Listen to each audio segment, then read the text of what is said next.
Salam. Hari ini 10 hari kita sudah memasuki tahun yang baru dan firman Tuhan yang diperhadapkan bagi kita yaitu dari Injil Markus pasal 1 ayat 4 hingga ayat yang ke-11. Namun sebelumnya mari kita berdoa. Segala hormat, pujian dan syukur kami panjatkan kehadirat-Mu yang kudus Bapa Surgawi. Karena kami ada dan bisa berbakti kepada Tuhan, itu juga karena anugerah-Mu yang memberikan napas kehidupan. Di tengah berbagai macam badai pencobaan, tantangan hidup, namun kami tetap bisa melihat pemeliharaan Tuhan dalam kehidupan kami masing-masing. Terima kasih Tuhan Yesus. Dan jika pada saat ini kami akan membaca dan bergumul di dalam firman-Mu, maka kami mohon juga urapan kuasa Roh-Mu yang kudus mengurapi hati kami, pikiran kami, agar kuasa Roh-Mu yang kudus sungguh-sungguh menjamah hati kami, mengisi kami, sehingga firman Tuhan yang ditaburkan dalam hati kami yang sudah dilembutkan oleh Tuhan menjadi tanah yang subur yang siap ditabur oleh benih firman-Mu. Berkati Tuhan agar ia tumbuh dan kami bisa hidup berbuah bagi Tuhan. Terlebih-lebih di masa-masa terakhir seperti ini, biarlah kami dikuatkan, kami semakin bersuka cita untuk memuji memuliakan Tuhan.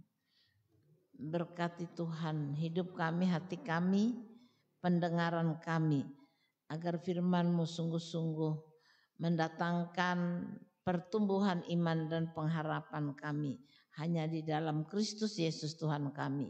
Amin.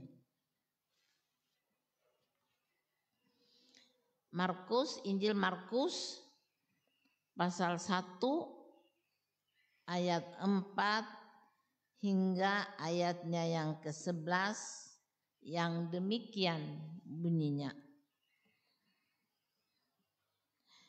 Demikianlah Yohanes Pembaptis tampil di padang gurun dan menyerukan, bertobatlah dan berilah dirimu dibaptis, dan Allah akan mengampuni dosamu.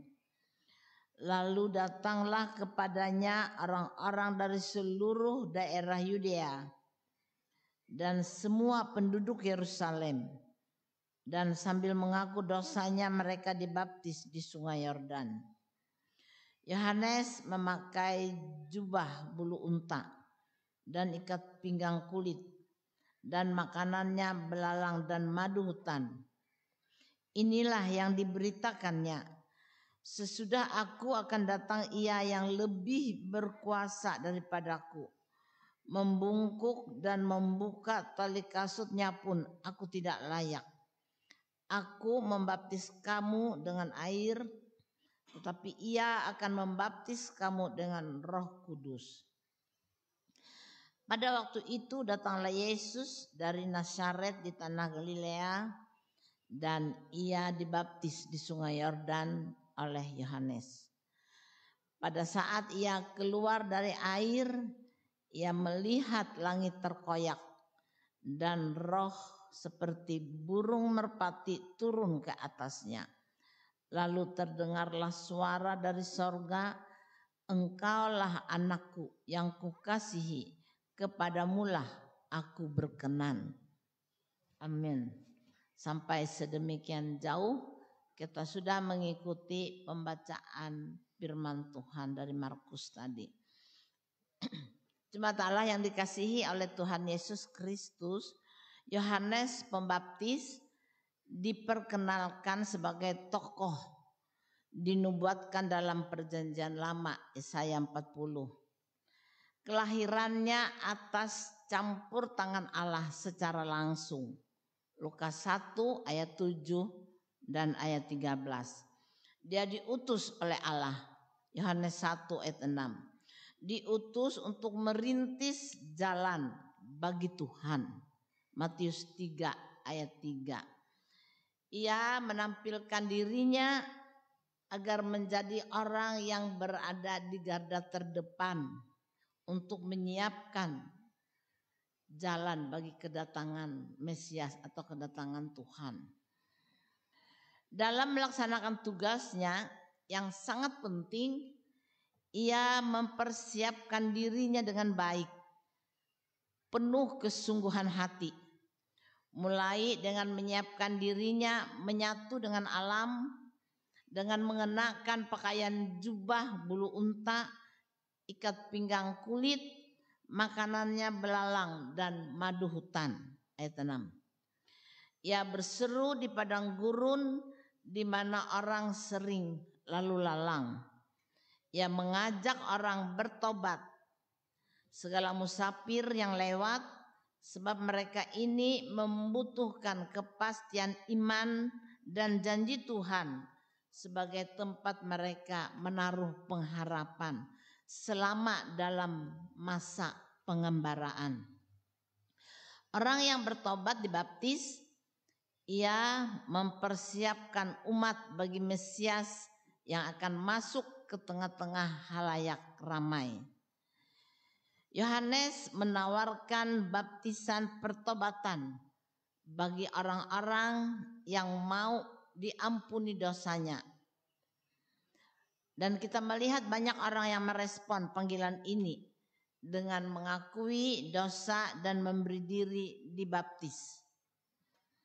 Yesus juga dibaptis walaupun ia bukan pendosa. Alkitab jelas mengatakan bahwa ia anak Allah yang kudus, tidak berdosa. Itu memang rancangan Allah bagi Yesus, yakni sebagai identifikasi diri dengan manusia yang berada dalam keberdosaan, kegagalan, dan kelemahan.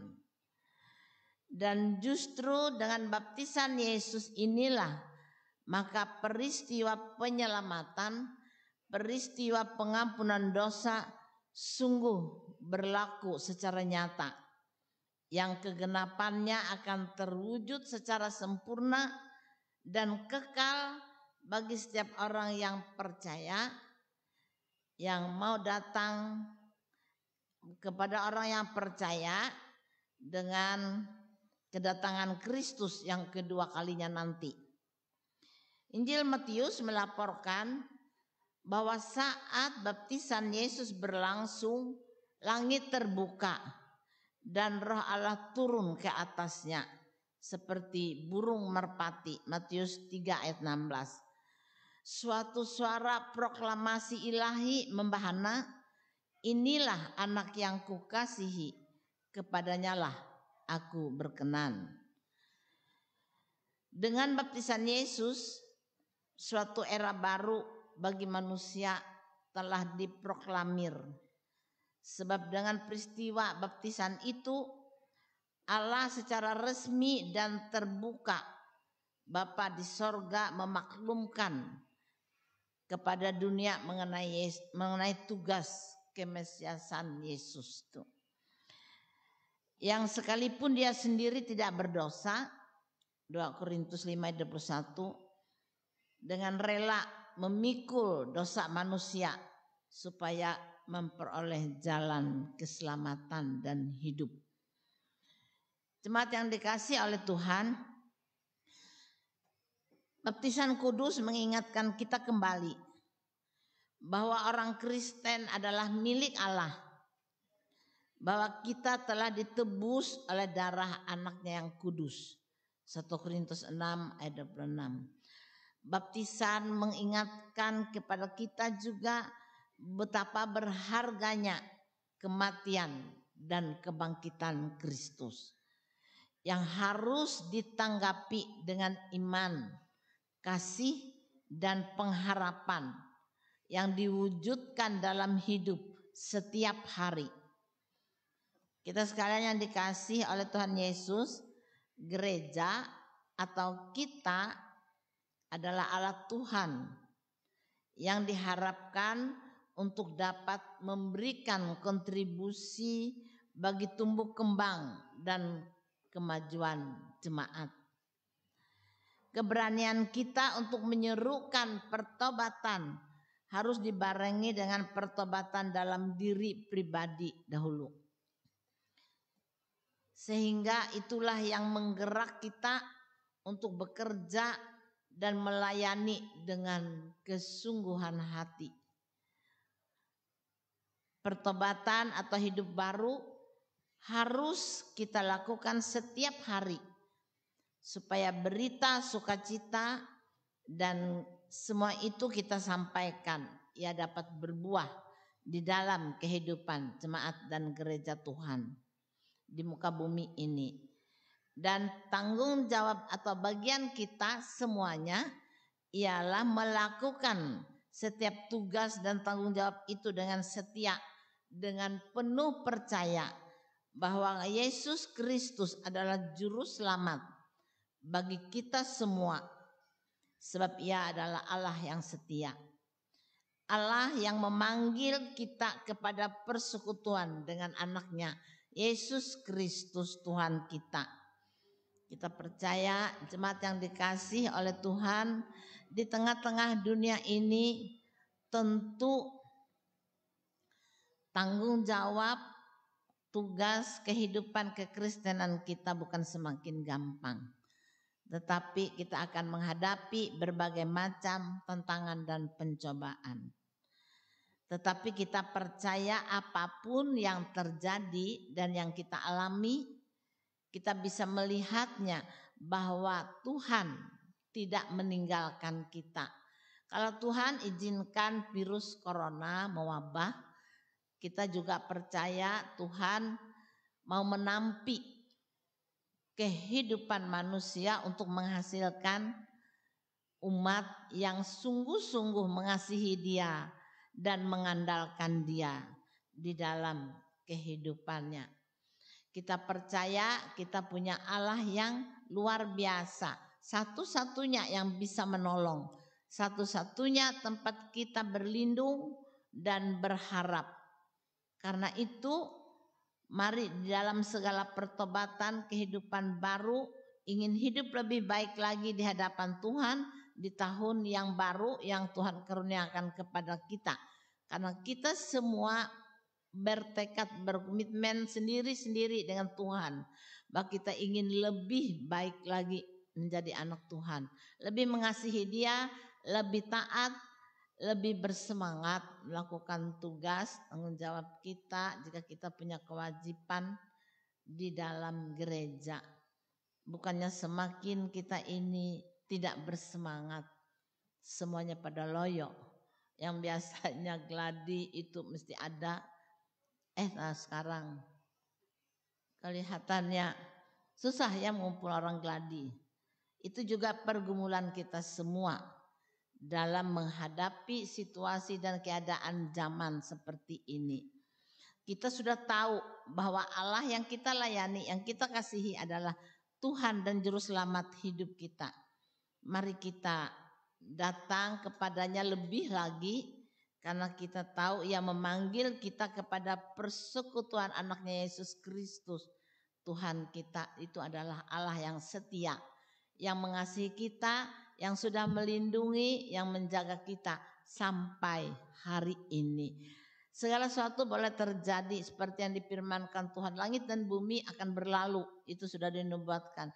Tetapi firman-Ku akan tinggal tetap. Satu-satunya yang tidak berubah adalah firman Tuhan. Apa yang ditulis di dalam Alkitab adalah firman Tuhan. Yohanes menyaksikan bahwa kedatangan Kristus ke dalam dunia adalah firman yang menjadi manusia. Oleh karena itu, apa yang ada di situ itu pasti akan digenapi oleh Tuhan. Tidak ada yang akan dihilangkan. Sampai ke titik koma tulisan yang ada di Alkitab, semua akan digenapi. Jangan dikira main-main atau kita merasa wah belum juga Tuhan menggenapinya. Tuhan akan mulai menggenapinya satu persatu. Kewajiban kita adalah percaya dengan penuh iman bahwa firman Tuhan adalah iya dan amin, di mana kita mau hidup di dalam Dia dengan sungguh-sungguh lagi. Karena kita tahu Ia kekuatan kita, lebih dari itu keselamatan tubuh dan jiwa kita hanya ada di dalam tangan Yesus Kristus yang mengerjakan karya keselamatan itu, di dalam kasih dan kemurahannya yang tidak berkesudahan bagi kehidupan manusia yang mau datang kepadanya di dalam pertobatan. Ia mengurapi kita dengan Roh-Nya yang kudus yang akan selalu menuntun dan membimbing di dalam segala kemurahannya.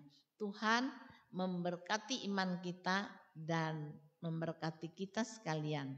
Amin.